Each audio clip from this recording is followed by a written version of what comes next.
आज हम आपको दिखा रहे हैं लखनऊ के कुर्सी रोड पर पूजा हॉस्पिटल के डायरेक्टर हमारे डॉक्टर आरपी पांडे जी जो बताएंगे कि कोरोना जैसी महामारी से निपटने के लिए क्या क्या उपाय हैं, किस तरीके का माहौल आज के दौर में चल रहा है। हम उनसे पूछते हैं डॉक्टर आरपी पांडे जी से, उनके पूजा हॉस्पिटल चलते हैं उनकी क्लिनिक पर और उनसे जानकारी लेते हैं राष्ट्रीय नवल टाइम्स के पत्रकारों के लिए कि वो क्या शुभकामनाएं देना चाहते हैं। मैं आपसे जानकारी चाहता हूं। पांडे जी नमस्कार। नमस्कार। मैं आपका पूजा हॉस्पिटल काफ़ी फेमस है, आम बहुत गरीबों का आपने इलाज कर रहे हैं, काफ़ी लोगों का इलाज कर रहे हैं। ये कोरोना महामारी जो चल रही है इस पर आप बताएं कि क्या कहना चाहेंगे। देखिए, कोरोना के लिए सबसे बेहतर इस समय जो सलूशन उसका है, निदान है, सबसे पहले सोशल डिस्टेंस। अच्छा, हम सोशल डिस्टेंस जितना ही रखेंगे उसी हिसाब से कोरोना का जो प्रभाव है वो कम होता जाएगा। दूसरी बात यह है, बहुत बड़ा देश है, बहुत बड़ी आबादी है, तो जो बाहर प्रवासी हमारे मजदूर थे दिखाया जा रहा है टीवी पर कि पैदल आ रहे हैं, वो आ रहे हैं। इसके बावजूद भी मैं ये कहना चाहूंगा कि जो सरकारी व्यवस्था है वो बहुत सुंदर है और निरंतर उसका प्रयास हो रहा है।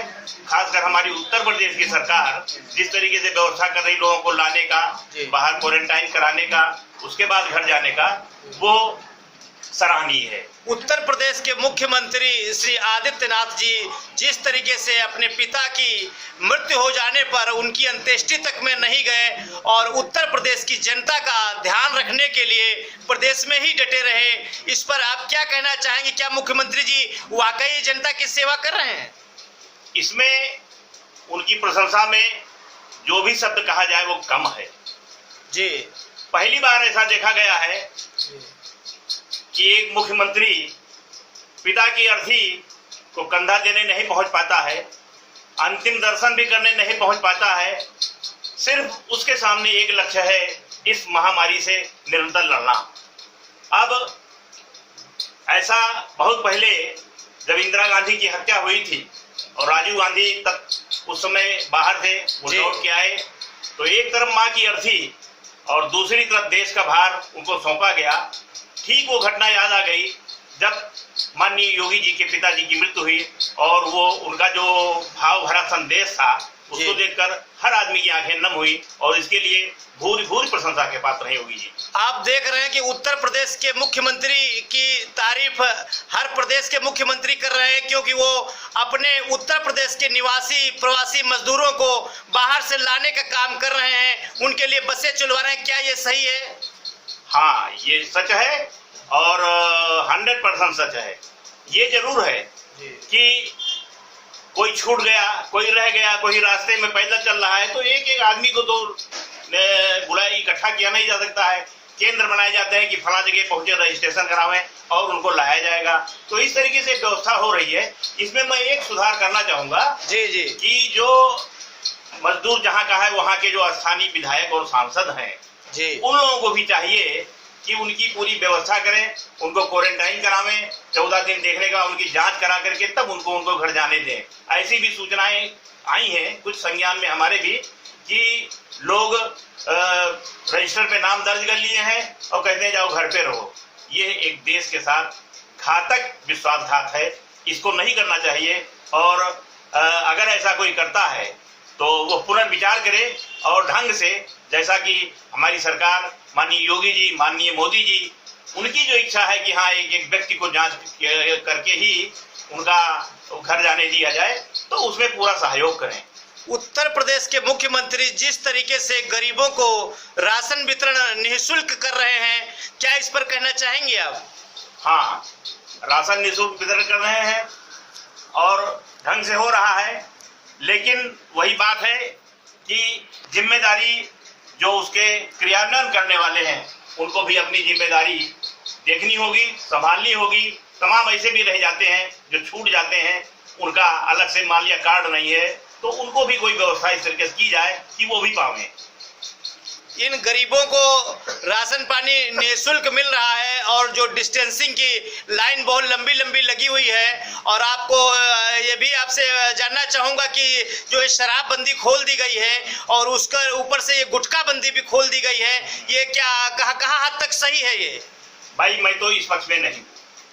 अब भले ही सरकार राजस्व इकट्ठा करने के लिए जो कुछ भी किया हो, हमारा तो ये विचार था सबसे पहले देवालय खोलना चाहिए था। सोशल डिस्टेंस का पालन करते हुए लोग मंदिरों में जाते, भगवान से प्रार्थना करते कि हे प्रभु इस महामारी से पूरे विश्व को बचावें, क्योंकि हमारा जो सनातन धर्म है उसका यही सिद्धांत है कि वसुधैव कुटुंबकम, इसलिए पूरे विश्व के लिए ये प्रार्थना करनी चाहिए थी। उसके बाद फिर चाहे मंदिरालय खोलते चाहे जो खोलते। अब जो अन्य लोग हैं, छोटे दुकानदार लोग, वो बेचारे परेशान हैं, उनके लिए कोई सुविधा ऐसी देनी चाहिए कि वो लोग भी अपना कुछ अर्निंग करें। 1.5-2 महीना हो रहा है, आमदनी बंद है, तो उनके लिए भी कोई सोचना चाहिए। आप लोग देख रहे हैं कि पूजा हॉस्पिटल के managing director doctor R P Pandey से हम लोग बातचीत कर रहे हैं। वो हमको बताएंगे किस तरीके से कोरोना जैसी महामारी से हम बचाव करें, किस तरीके से डिस्टेंसिंग का दूरी का पालन करें, मास्क पहने। बताएं पांडे जी क्या करना चाहिए हम लोगों को? देखिए, घर से बाहर जब भी निकले मास्क जरूर लगावें। डॉक्टर लोग हैं, जिस समय मरीज को देखें उस समय मास्क मुंह पे रहना जरूरी है। खाली बैठे हैं ऑफिस में उस समय जरूरी नहीं है। और मैं तो आयुर्वेद का ग्रेजुएट हूं और आयुर्वेद में ऐसी तमाम पुरानी दवाइयां हैं जिनका सेवन करने से इस शरीर की इम्यूनिटी बढ़ेगी, और इम्यूनिटी बढ़ेगी तो कोरोना कुछ कर नहीं पाएगा। तमाम आयुर्वेदज्ञ अपना देते हैं, नुस्खा दिए हैं, गिलोय है, सुदर्शन है और ऐसी तमाम चीजें हैं, तो हम भी उसका समर्थन करते हैं। इन दवाइयों के उपयोग से इम्यूनिटी बढ़ेगी। और शाकाहारी, सबसे विशेष बात जो है, आदमी को शाकाहारी बने इस समय, तो भूल जाए और हमारी सनातन संस्कृति जो थी, प्रणाम करने वाली, हाथ जोड़ने वाली, हाथ मिलाने वाली नहीं, उसका पालन करेंगे तो वो दिन दूर नहीं है जब कोरोना भारत से तो एकदम से गायब ही हो जाएगा। आपको लगता है क्या ये जो कुछ जमाती जो कहे गए हैं, क्या इनकी वजह से कुछ उत्पात फैला है देश में? हाँ, एक पुरानी कहावत है, थोर करे भवानी सैगर करे पंडवा। देखिए, कुछ चूक हुई, जमाती वहां थे, अगर वहीं उनको मरकज में ही सैनिटाइज कर दिया जाता, वहीं उनको क्वारंटाइन किया जाता, वहीं उनका इलाज होता। थोड़ा सा ये दहशत के यहाँ उनको भगाओ और नतीजा ये हुआ कि रातों रात वो लोग भाग गए अपने अपने जहाँ जिसका जो अड्डा था, तो उसका तो दुष्प्रभाव हुआ ही। एक कुछ हद तक जमाती जिम्मेदार हैं इसके लिए। उनको अपनी सोच से सोचना चाहिए था कि हम वहां से आ रहे हैं, हम बाहर से भाग रहे हैं, तो हम ऐसी जगह जाकर के स्वयं, जब सरकार तैयार है उनकी सुरक्षा देने को, उनकी दवाई देने को, उनका इलाज कराने को, तो फिर इसमें छिपने की और चोरी से भागने की कोई आवश्यकता नहीं थी। ये जमातियों की गलती है और सरकार को उसी समय ये चाहिए था, मरकज में जितने भी लोग थे वहीं उनकी व्यवस्था हो जाती, वो फैलते ही ना, तो ये ज्यादा अच्छा होता। आखिरी एक सवाल और, जो ये सरकार, भारत सरकार 20 लाख करोड़ का पैकेज जनता के बीच लाई है, किस नजर से आप इसको देख रहे हैं, कहां तक ये सफल होगा?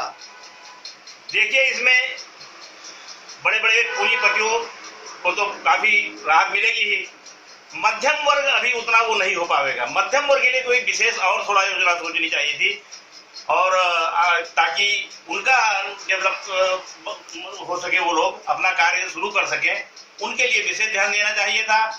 और ये गरीब वर्ग है, जो मजदूर वर्ग है, इनका भी इस तरीके से फिर से रजिस्ट्रेशन हो, इनको काम दिया जाए ताकि ये कम से कम कमा के जी खा सकें और मांगने वाली नौबत ना आने पावे।